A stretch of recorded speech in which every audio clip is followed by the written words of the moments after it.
A série Game of Thrones, produzida pela HBO e baseada na ambiciosa obra homônima do escritor americano George R. Martin, chega à sua temporada final e a pergunta que não quer calar é a seguinte: quem vai ficar com o Trono de Ferro? Bem, nesse vídeo iremos defender a ascensão de Cersei Lannister ao Trono de Ferro, fato que desagradará grande parte do público, mas calma, veja o vídeo até o final.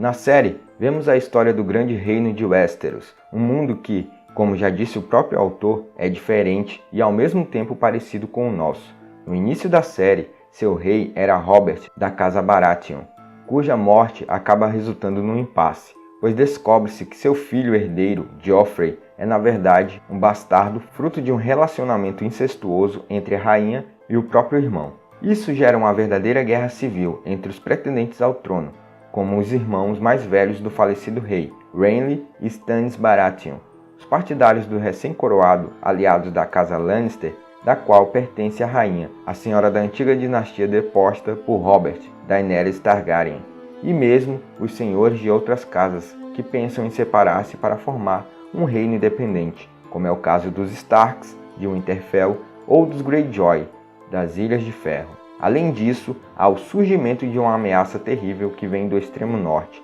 capaz de destruir todo o mundo conhecido. Que Game of Thrones é baseado na Idade Média, já estamos carecas de saber. São claras as evidências, a começar pelos trajes. Além disso, a estrutura política e social é marcadamente ilustrativa de como funcionam as relações de poder, ética e moral durante a Idade Média e até na Idade Moderna. A série em si é baseada na Guerra das Duas Rosas, que no contexto geral demarcou os limites da era medieval. De uma forma mais ampliada, a disputa entra na gama de conflitos que redesenhou o esquema político da Europa. Olhando especificamente para a Idade Média, algumas características da trama de Game of Thrones são bem latentes. A primeira delas é quase que fundamental: a descentralização do poder. Embora tenha um rei sentado no Trono de Ferro, este rei não conta com poder centralizado e absoluto. Cada senhor tem poder e autonomia para legislar em sua terra, ou seja, cada casa é na verdade um feudo. E junto a isso, temos outro fator medieval que é a relação de sucerania e vassalagem, que se baseia na troca de favores entre os senhores e o rei, ou entre senhores e cavaleiros. Para o sucerano, era obrigação prover ao vassalo dominações e, em troca, cedia tropas para a segurança do senhor. E cada vassalo também tinha seus vassalos, como por exemplo, Robert Baratheon era o senhor feudal, Ned Stark, seu vassalo, e os Karstark, os vassalos de Ned Stark. E aqui cabe a regra: o vassalo do meu vassalo não é meu vassalo.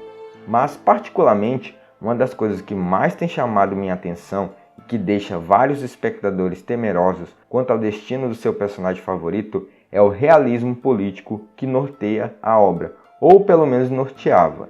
A luta incessante pelo poder ou pela sobrevivência entre os mais variados grupos políticos ou personagens, onde a questão ética é muitas vezes esquecida. Portanto, os meios cruéis são os mais empregados para se conseguir o objetivo desejado, como matar crianças, chacinar camponeses, trair aliados, executar mulheres grávidas e vender o apoio a uma causa por alguns punhados de ouro.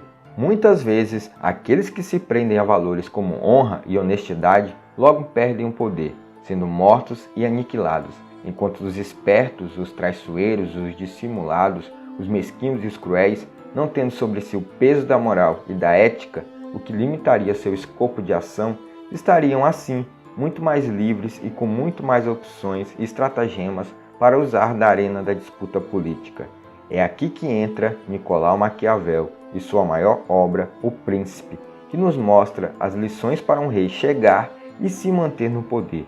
Maquiavel viveu numa época em que sua terra natal, a Itália, estava dividida e assolada por guerras internas. Para ele, a única forma de resolver este problema era um líder político, pragmático e inteligente, capaz de saber ler a conjuntura de seu tempo e agir no momento e no grau certo, unificando o país, pondo fim ao caos e expulsando as forças estrangeiras.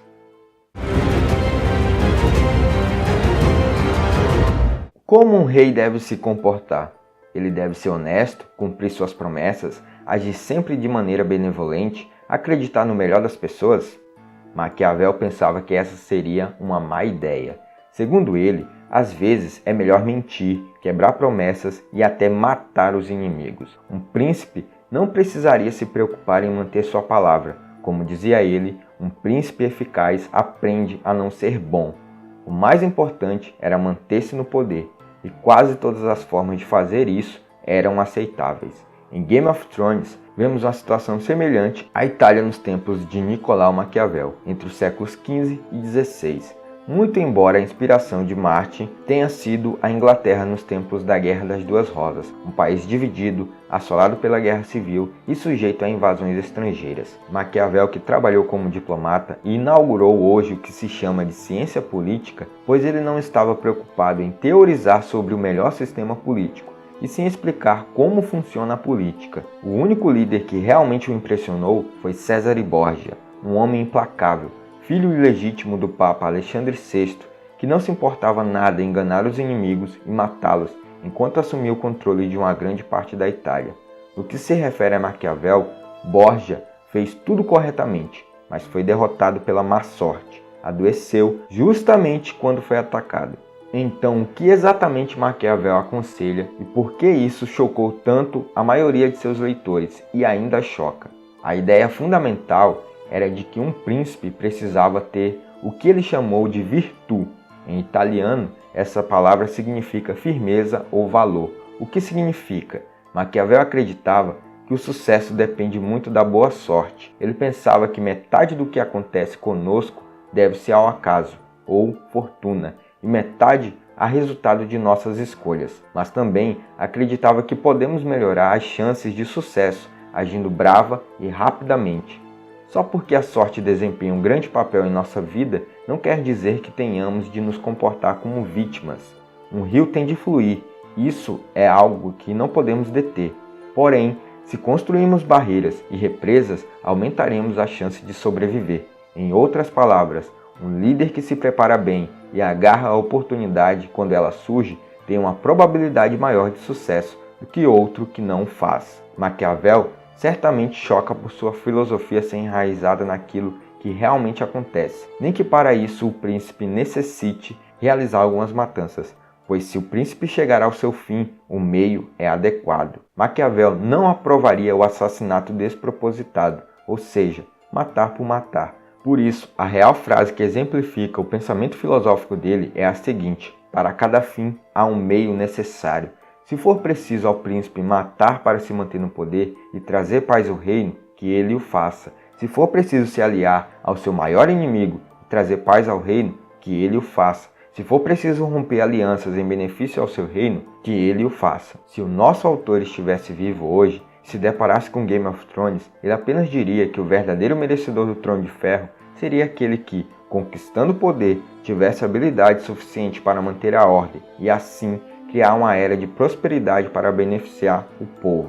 Então, qual pretenso rei conhece de fato Westeros, suas alianças políticas, as forças e fraquezas das grandes casas e o caráter de seu povo, e sabe manejar o poder para sua finalidade suprema, a manutenção da paz? Tudo nos leva a uma casa, os Lannister, e uma rainha, Cersei.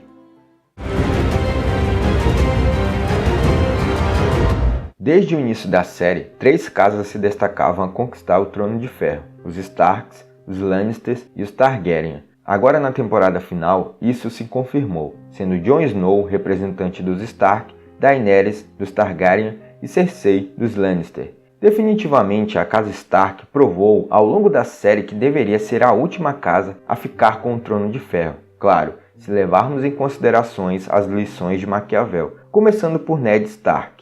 Ele que estava comandando seu feudo e aceitou a proposta de Robert em se tornar a mão do rei, ganhando um cargo político importante, mas não necessário para ele. As relações de amizade e fidelidade o levaram a aceitar o cargo. Com o desenrolar da trama, Robert morre e Ned descobre que Joffrey é bastardo, levando a uma série de intrigas em que Ned não consegue se livrar. Ele é preso e condenado. Para se livrar da morte, faz um acordo com os Lannister, ou seja, acredita na palavra de um governante, acredita na sorte. Sendo assim, Ned Stark perde a cabeça. Seu filho, Robb Stark, assume a liderança da casa e passa a liderar uma guerra civil do norte contra os Lannister. Apesar da pouca idade, mas assim como o pai, acredita na palavra de seus aliados e não se prepara para a sorte. Robb Stark, primeiramente, rompe uma aliança de casamento com Walder Frey e em seguida volta a fazer uma nova aliança com o mesmo, sem considerar a hipótese de uma vingança. O Casamento Vermelho é um dos eventos mais cruéis e chocantes da série, mas se levarmos em consideração a filosofia de Maquiavel, Robb Stark não tinha nenhuma virtude para comandar o reino. Quebrou uma aliança e não se preparou para as consequências, aceitou a própria sorte. Ele deveria ter considerado a hipótese de uma vingança de Walder Frey. Assim, o poder da casa Stark parou nas mãos de Jon Snow, declarado Rei do Norte, mas, assim como os outros Starks, Jon se comporta como um bom cristão, faz suas alianças e as mantém, cumpre promessas e tenta ser ao máximo bondoso. Jon até poderia chegar ao trono de ferro, mas não se manteria por muito tempo no poder. Ele seria um rei amado, mas não temido. Na primeira crise, ele acreditaria em seus aliados e manteria sua honra, o que levaria à sua queda ou morte, fato que já aconteceu na série, o que levaria a uma nova crise no reino. Assim, Jon Snow não seria um líder capaz de unificar Westeros, trazer a paz e a prosperidade para o reino. O que nos leva a Daenerys Targaryen, a filha da tormenta, a não queimada, a quebradora de correntes, a mãe dos dragões. Ela que no início da série foi negociada pelo irmão, se casou com Khal Drogo e teve que aprender uma nova cultura e se submeter ao marido. Mas ao longo da série, ela passa a ganhar confiança e uma grande escalada consegue o maior exército da série, sendo traída e reconduzida ao seu posto, libertando escravo, administrando o grande reino e superando seus desafios. Mas a maior parte das conquistas de Daenerys se devem à sorte, pois na maior parte da jornada dela, a sorte esteve ao seu lado. E Daenerys, através de sua virtude, soube tirar proveito disso. Ela consegue ser ao mesmo tempo um líder que é amado e temido. Muito disso se deve aos dragões, embora em várias passagens da série a sorte conte muito ao seu lado, principalmente se levarmos em consideração que Tyrion Lannister foi ao seu encontro. Mas e quando a sorte não estiver ao lado de Daenerys, sua virtude seria suficiente para superá-la? Bem, acredito que não. Daenerys seria uma líder com características de um leão, extremamente forte e ameaçadora, mas não é bom ser como um leão todo o tempo, agindo apenas com a força bruta, pois isso a levaria ao risco de cair numa armadilha, e acreditando na força de seu exército e nos seus dragões, ela já caiu em várias. Na última temporada, caiu em 2, inclusive perdendo um dragão. Geralmente, líderes considerados leões, como Napoleão Bonaparte e Adolf Hitler, conseguem conquistar grandes territórios, terem grandes exércitos e impor sua força, mas as armadilhas do destino os derrotaram.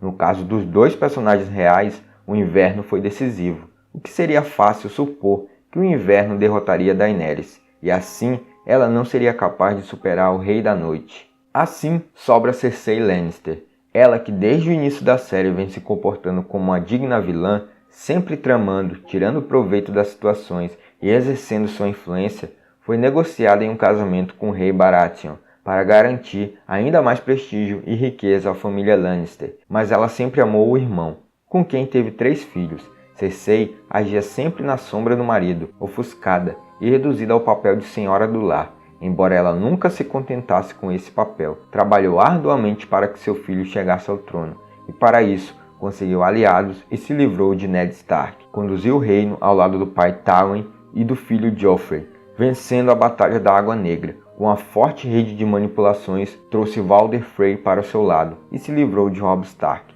embora ainda fosse ofuscada pelo pai e não desempenhasse tanto influência sobre o filho Joffrey. O que muda quando os dois morrem. Com a ascensão de Tommen ao trono, Cersei desempenhava um maior papel nas decisões do filho, mas recebeu a concorrência de Margaery. Para se livrar dela, decidiu se aliar com um monge de uma seita religiosa e instituiu o que seria o princípio de uma religião monoteísta, assim aliando igreja e Estado. Mas o plano dá errado, ela é presa, julgada e humilhada. Quando parecia que Cersei estava acabada, que ela seria novamente humilhada, que perderia de vez sua influência no trono de Westeros, ela traz uma carta na manga e com a grande explosão se livra de todos aqueles que poderiam ameaçá-la e retirar seu trono. Assim, ela entende o seu papel na Guerra dos Tronos, que deve ser não mais como uma rainha das sombras, uma mãe que influencia nas decisões do filho rei, tal qual Catarina de Médici ou Carlota Joaquina, mas sim um grande príncipe capaz de unir a virtude e a fortuna, tomar decisões na hora certa e estar preparada caso a sorte não esteja ao seu lado. Ela une as capacidades de uma leoa, que coincidentemente é o símbolo de sua casa, sendo forte e mantendo-se em segurança, e de uma raposa, sendo perspicaz, sabendo reconhecer as armadilhas. Portanto, como líder, é preciso mostrar êxito, demonstrando ser honesto e gentil, enquanto quebra promessas e age cruelmente, para assim conseguir unificar o reino, trazer paz e prosperidade. Cersei não chegaria a ser amada, mas com certeza temida seria.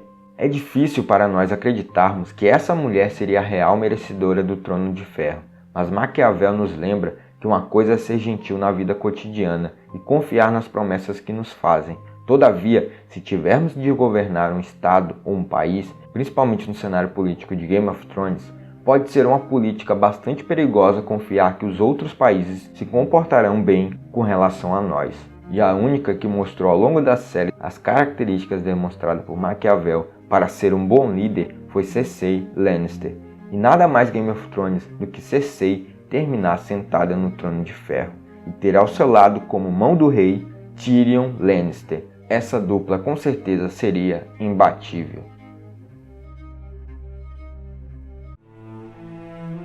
Obrigado por assistir esse vídeo. Eu sou o professor Danilo. Se você gostou, se inscreva no canal, deixe o like e compartilhe esse vídeo. Comente aqui embaixo quem você acha que deve ficar com o trono de ferro. E até mais!